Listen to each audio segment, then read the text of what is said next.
Sekali peristiwa, Kaisar Agustus mengeluarkan suatu perintah menyuruh mendaftar semua orang di seluruh dunia. Inilah pendaftaran yang pertama kali diadakan sewaktu Quirinius menjadi wali negeri di Syria. Maka pergilah semua orang mendaftarkan diri masing-masing ke kota asalnya. Demikian juga Yusuf. Ia pergi dari kota Nazaret di Galilea ke Yudea, ke kota Daud yang bernama Bethlehem, karena ia berasal dari keluarga dan keturunan Daud, supaya didaftarkan bersama-sama dengan Maria tunangannya yang sedang mengandung. Ketika mereka berada di Bethlehem, tibalah waktunya bagi Maria untuk bersalin, dan ia melahirkan seorang anak laki-laki, anaknya yang sulung. Lalu dibungkusnya anak itu dengan lampin dan dibaringkannya di dalam palungan, karena tidak ada tempat bagi mereka di rumah penginapan. Di daerah itu ada gembala-gembala yang tinggal di padang menjaga kawanan ternak mereka pada waktu malam. Tiba-tiba berdirilah seorang malaikat Tuhan di dekat mereka, sehingga mereka sangat ketakutan. Maka kata malaikat itu kepada mereka, "Jangan takut, sebab sesungguhnya aku memberitakan kepadamu kesukaan besar untuk seluruh bangsa. Hari ini telah lahir bagimu juru selamat, yaitu Kristus Tuhan di kota Daud.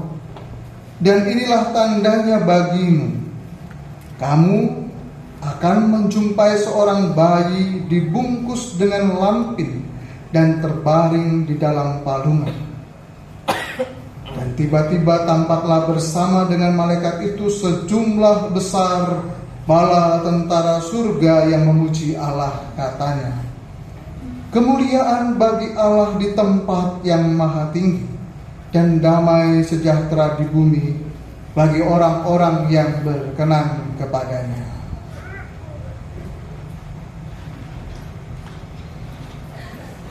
Berbahagialah kita yang mendengarkan sabda Tuhan dan tekun melaksanakannya.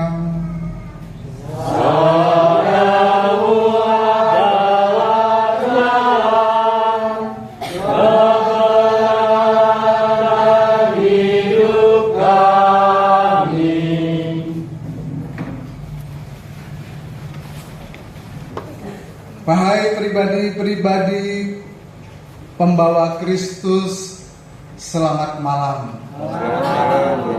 Sugeng dalu. Horas. Mantap. Kurang mantap. Bapak, Ibu, saudari dan saudara yang dikasihi Tuhan, mengawali homili atau permenungan kita malam hari ini, saya mau memberikan sebuah teka-teki. Mas Supri dilarang membantu. Ya, teka-tekinya begini. Bagaimana cara menjadikan atau membuat berat menjadi sesuatu yang ringan, menyenangkan, bahkan sesuatu yang diinginkan atau dirindukan. Mengubah berat menjadi ringan, menyenangkan, bahkan yang dirindukan dan diinginkan oleh setiap orang pastinya.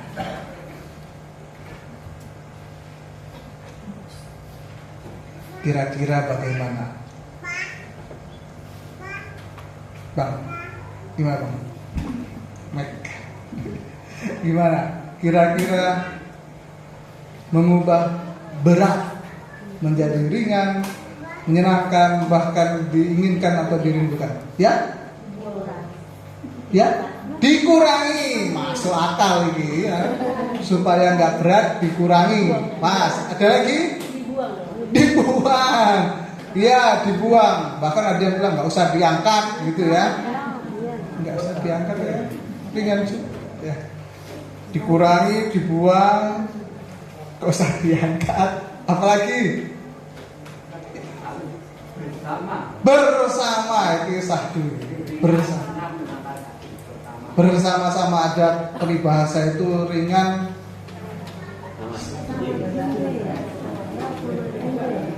Ya itu masih ingat ya? Ringan sama dengan dijinjing, berat sama dengan dipikul. Oke, masuk Pak Eko. Oke, ada lagi?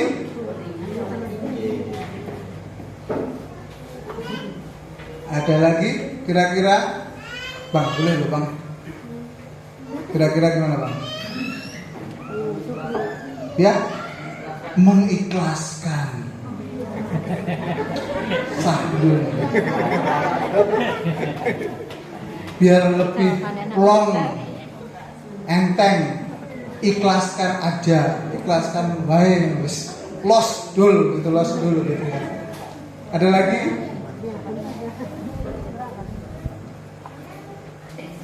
Satu lagi lah.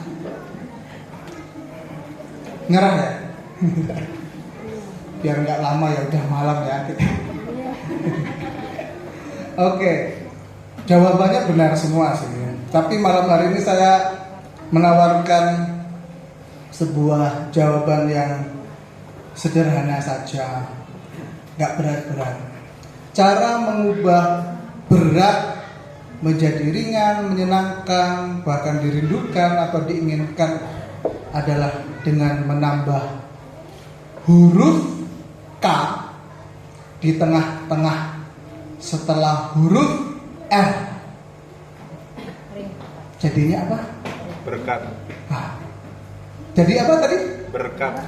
Dari berat ditambah K di tengah jadi berkat.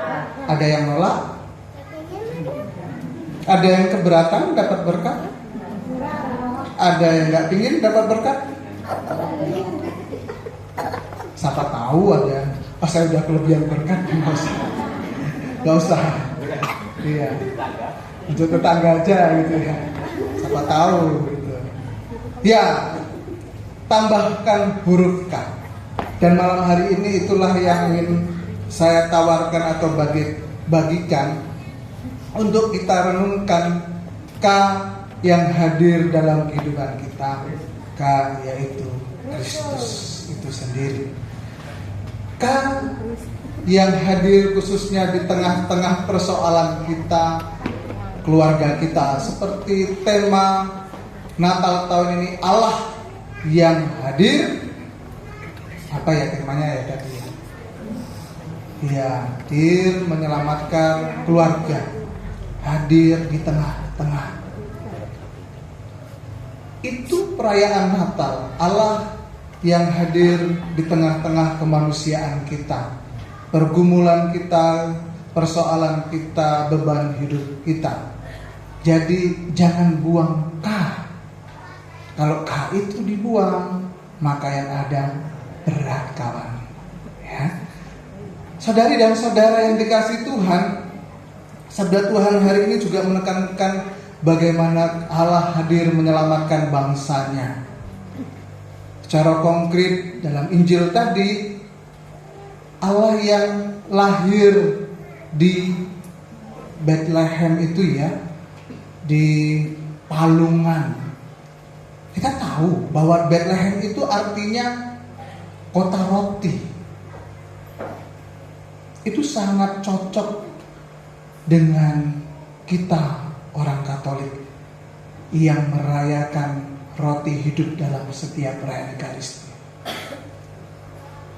Kota roti, Allah yang hadir menjadi roti hidup.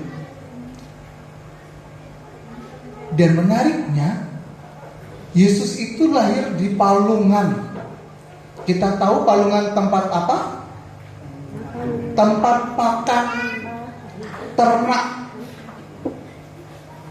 Ya, konteks itu mungkin domba dan sapi. Kita tahu pula pewartaan pertama para malaikat itu kepada para gembala.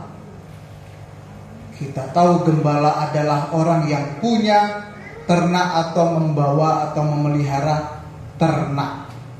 Ya kan? jika Yesus lahir di palungan, itu ingin mengungkapkan Allah yang menyediakan diri sebagai makanan pada ternak-ternak. Santo Agustinus itu pernah mengungkapkan bahwa kita adalah domba-dombanya. Dan jika Yesus lahir di palungan, maka Yesus menyediakan diri menjadi makanan bagi kita domba-dombanya. Supaya apa? Supaya dia boleh hadir dekat, tinggal di dalam setiap pribadi dombanya, menjadi energi, menjadi nutrisi, menjadi daya pertumbuhan. Itu mengapa Yesus lahir bahkan di palungan, di Bethlehem, rumah roti itu yang biasa kemudian dalam gereja Katolik kita yakini menjadi roti hidup Yesus itu kita rayakan dalam setiap perayaan Ekaristi. Maka saudari dan saudara yang dikasihi Tuhan, kita boleh bersyukur karena kita punya Tuhan yang tidak jauh di sana dalam ketinggian kemegahan atau kemewahannya, dalam kerajaan yang mungkin atau singgasana yang luar biasa, tetapi kita punya Allah yang rela hadir menjadi santapan, lahir dan tinggal di tengah-tengah kita. Maka mengakhiri permenungan malam hari ini, saya mau cerita. Ceritanya dari Indonesia Timur saja ya. Alkisah, Pace dan Mace, seperti om dan tante itulah. Pace dan Mace pergi ikut penyuluhan di balai desa. Dalam kesempatan penyuluhan itu, Bapak Mantri itu perawat laki-laki ya. Bapak Mantri menyampaikan, Bapak Ibu, Pace-Mace, ingat, apa yang sudah jatuh itu kotor. Yang sudah jatuh itu sudah kotor. Tidak bagus buat kesehatan. Itu nasihat dari Bapak Mantri. Singkat cerita, Pace dan Mace selesai ikut penyuluhan, mereka pulang jalan kaki. Karena selama penyuluhan Pace itu tidak marisa, tidak ngudut gitu kan. Sudah pahit gitu kan? Iya kan Pak? Kok enggak kan? Oh bagus. Enggak, sekarang enggak ya? Lagi enggak. Iya, Pace sudah rasa pahit di mulut itu. Lalu dia kasih nyala rokok. Dia marisa, dia kasih nyala sambil jalan di samping Mace. Tiba-tiba rokok Pace jatuh.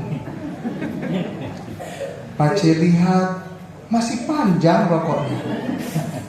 Sayang toh? Sayang. Karena sayang kan Pace mau ambil lah, masih panjang. Mace lihat, langsung Mace pukul Pace punya tangan. Mace berkata, Pace, kau sudah lupakah? Apa kata Bapak Mantri? Yang sujatuh, kotor. Tidak bagus buat kesehatan. Karena Pace ini sayang Mace kan? Apalah arti rokok sebatang demi si jantung hati ini kan? Demi yang tersayang ini. Daripada bisa perang gara-gara rokok kan? Saya yakin tidak pernah di sini ada masalah gara-gara rokok ya kan? Lalu Pace, dia biarkanlah rokok itu kan, lalu jalan lagi bersama Mace. Tidak jauh di depan mungkin karena hari habis hujan gitu, macet kepleset. Macet jatuh. Macet jatuh. Macet jalan. Macet jalan terus. Lalu macet teriak-teriak. Macet. Kau sebuta kah? Kau sudah buta kah? Saya jatuh, tidak ketolong, gitu kan? Pace toleh ke belakang. Pace berkata, Mace, kau lupa kah? Apa kata Bapak Mantri?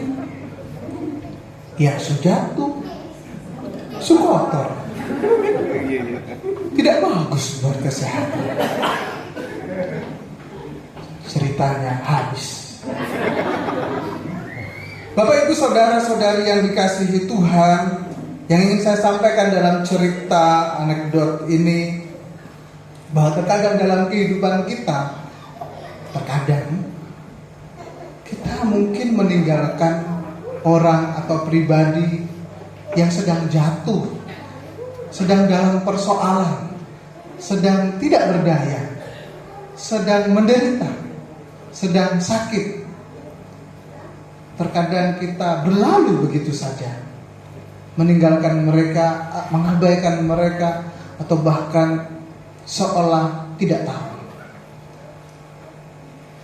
Terkadang.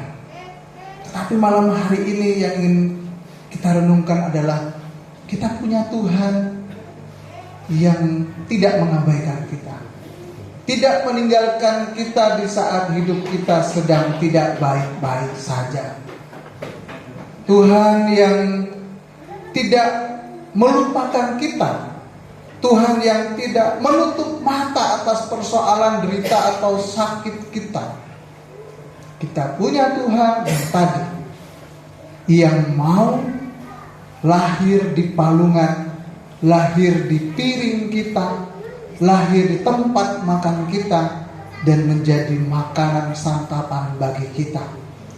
Dia ingin hadir menguatkan, bukan hanya menemani, tetapi menjadi energi, nutrisi yang menumbuhkan, yang menguatkan, yang memberi daya bagi kita. Maka inilah pesan Natal yang boleh kita renungkan.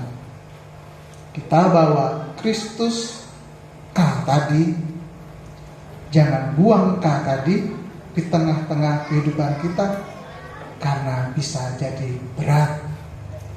Bawa Kristus di tengah kehidupan kita. Amin, saudara-saudari. Amin. Kalau sudah amin, sudah selesai khotbah.